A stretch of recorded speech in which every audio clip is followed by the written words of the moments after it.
Hello friends, मैं आपका doctor Pankaj Chaturvedi, dermatologist from new Delhi. लेकिन आज मैं आपको स्किन के बारे में नहीं, कोविड-19 के बारे में कुछ बहुत ही इम्पॉर्टेंट इन्फॉर्मेशन दूंगा। जैसा कि आप जानते हैं कि कोविड की वजह से हज़ारों की तादाद में लोग प्रतिदिन मर रहे हैं। केओटिक माहौल है हर जगह, ऑक्सीजन नहीं है, बेड्स नहीं है, हेल्थ सिस्टम क्रैश कर चुका है। लोगों को समझ में नहीं आ रहा कि वो करें तो करें क्या। मैं आपको कुछ ऐसी इंपॉर्टेंट इन्फॉर्मेशन दूंगा जो किसी की लाइफ सेव करने में बहुत ही हेल्पफुल होगी। सबसे पहले ये समझिए कि ये बीमारी किस तरह की है। कोविड-19 एक नॉर्मल डिजीज नहीं है, ये बहुत ही वियर्ड डिजीज है जिसके 2 फेजेस होते हैं, फेज 1 एंड फेज 2। फेज 1 होता है पहले 6 दिन का, फेज 2 होता है दूसरे 6 दिन का। 12 दिन की डिजीज है, first 6 days and second 6 days. आपके लिए ये बहुत ही इंपॉर्टेंट है जानना कि जो कोविड में मोर्टेलिटीज़ हैं, जो लोगों की डेथ्स हो रही हैं, लोग वेंटिलेटर पे जा रहे हैं और जिनको ऑक्सीजन की ज़रूरत पड़ रही है, वो फर्स्ट 6 डेज में नहीं पड़ती, वो सेकेंड 6 डेज में पड़ती है। This Covid is dangerous in the second phase, not in the first one. तो अगर आप टाइमली आइडेंटिफाई कर लें कि आपका ये जो सेकेंड फेज है कब शुरू हो रहा है और टाइमली अगर आप ट्रीटमेंट शुरू कर दें तो आप उस ऑक्सीजन वाले फेज में जाने से बच सकते हैं।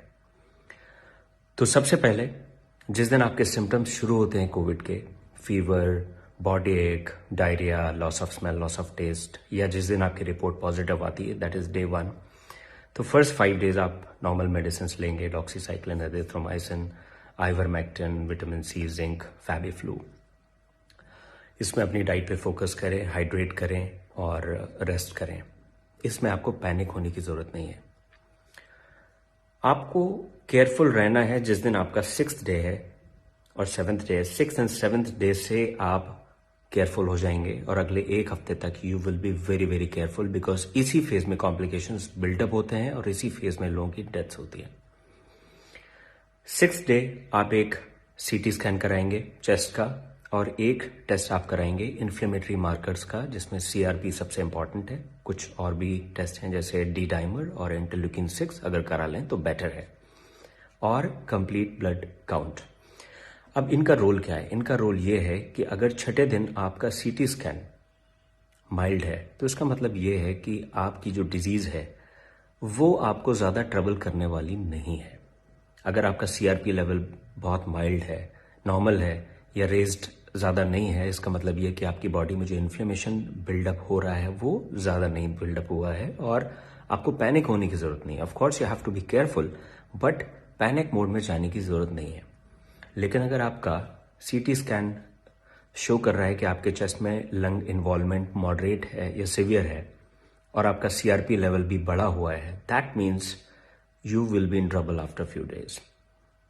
इसलिए आपको बहुत ही केयरफुल रहना है।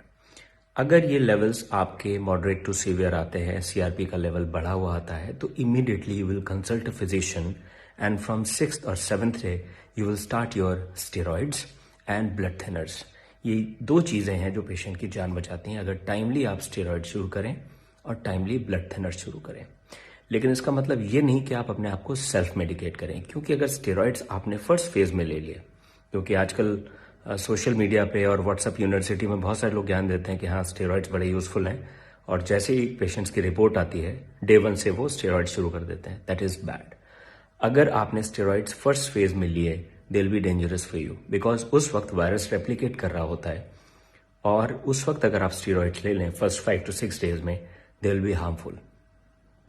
तो जो भी मेडिकेशंस लेने हैं वो अपने फिजिशियन और अपने डॉक्टर की एडवाइस पे ही लेने हैं।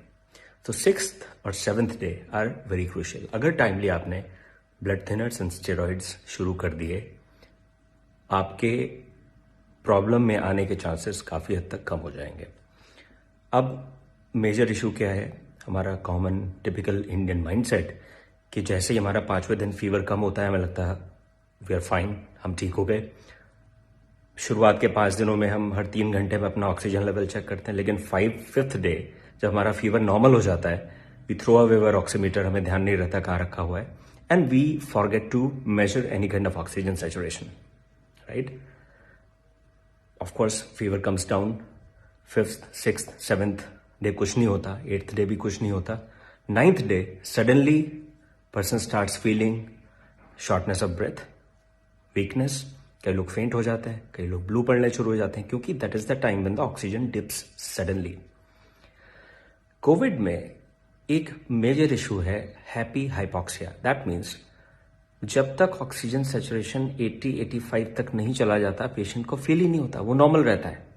He starts doing his daily routine activities, उसको लगता है मैं तो ठीक हूं, और उसको उस वक्त अगर कोई बताता भी कि आप मेडिसिन ले लो, तो उसको लगता है कि क्या बता रहा है मुझे, because I am perfectly fine, why should I take medical care, because I don't feel anything. But that is the time, if you check, lot of people they have subclinical hypoxia. Their oxygen saturation is 90, 85, sometimes 80, but they're doing perfectly fine. But that is the time when we have to be very very careful and the person needs medicine, because उसके बाद का जो phase है जिसमें oxygen saturation और down जाता है, there is sudden deterioration of the patient. उसके बाद ऑक्सीजन की जरूरत पड़ती है, देन यू स्टार्ट पैनिकिंग कि ऑक्सीजन सिलेंडर मुझे चाहिए, मुझे ऑक्सीजन चाहिए। We know that we are having short supply of oxygen, oxygen demand बढ़ी है। Overnight we can't produce 20 times 50 times more oxygen. No country can. So after 6th day you will check your oxygen saturation every 2 hours. हर 2 घंटे पे आप अपना oxygen saturation check करेंगे। कैसे check करेंगे? Right hand, या अगर आप लेफ्ट हैंडेड पर्सन है तो आपका लेफ्ट हैंड, उसकी मिडिल फिंगर, और वो भी तब जब ये मूव ना कर रही हो। तो इसको आप स्टेबल पोजीशन में रखेंगे, ऑक्सीमीटर लगाएंगे और कोशिश करेंगे कि इसमें कोई मूवमेंट ना हो। उस वक्त आप अपना ऑक्सीजन सैचुरेशन चेक करेंगे। उसके बाद आप वॉकिंग पोजीशन में भी अपना सैचुरेशन चेक करेंगे, जिसको बोलते हैं 6 minutes वॉक टेस्ट। आप ऑक्सीमीटर लगाएंगे, 6 minutes के लिए वॉक करेंगे और उसके बाद देखेंगे कि आपका ऑक्सीजन सैचुरेशन कितना है। इट शुड नॉट फॉल 5% और मोर देन दैट। अगर आपका ऑक्सीजन सैचुरेशन वॉक करने के बाद 5% डाउन जा रहा है, that means your lungs are affected and you have to be extremely careful and seek medical attention. अगर आपका बैठे हुए ऑक्सीजन सैचुरेशन 90 आ रहा है, लेकिन आप वॉक कर रहे हैं उसके बाद वो 85 हो जाता है, that means your lungs are affected. तो इस चीज का भी आपको बहुत ध्यान रखना है। So we have to avoid that situation. हमें उस कंडीशन में पहुंचना ही नहीं कि हमें ऑक्सीजन की जरूरत पड़े, बिकॉज जब आप स्टेज में पहुंच जाते हैं तो ऑलरेडी डैमेज हो चुका होता है। काफी हद तक रिकवर होने के चांसेस 50-50 होते हैं। आप बच भी सकते हैं, आप नहीं भी बच सकते हैं। तो आपको उस स्टेज में पहुंचना नहीं है। You have to prevent that situation and you can only prevent by identifying the time line of Covid and taking proper measures right from day 6 और day 7, right?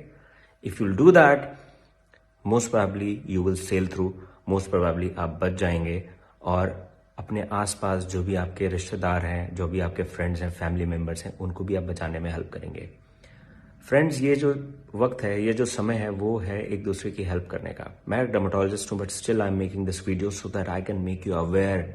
Most of the people who are suffering right now, they are suffering because they couldn't take timely measures, क्योंकि उनको पता नहीं था कि problem 6th-7th day से शुरू होती है। They thought that 4 or 5 days fever was there and after that they became perfectly fine. 5वें दिन फीवर चला गया, मैं तो ठीक हो गया। Because of this, they don't know. Please educate them, okay? And do not ignore your symptoms. Consult a physician. Online consultation कर सकते हैं। Standard guidelines हैं कोविड केयर के। And पैनिक में ना रहे। अगर इन चीजों को आप फॉलो करेंगे, most of you will be fine. Take my words. Thank you.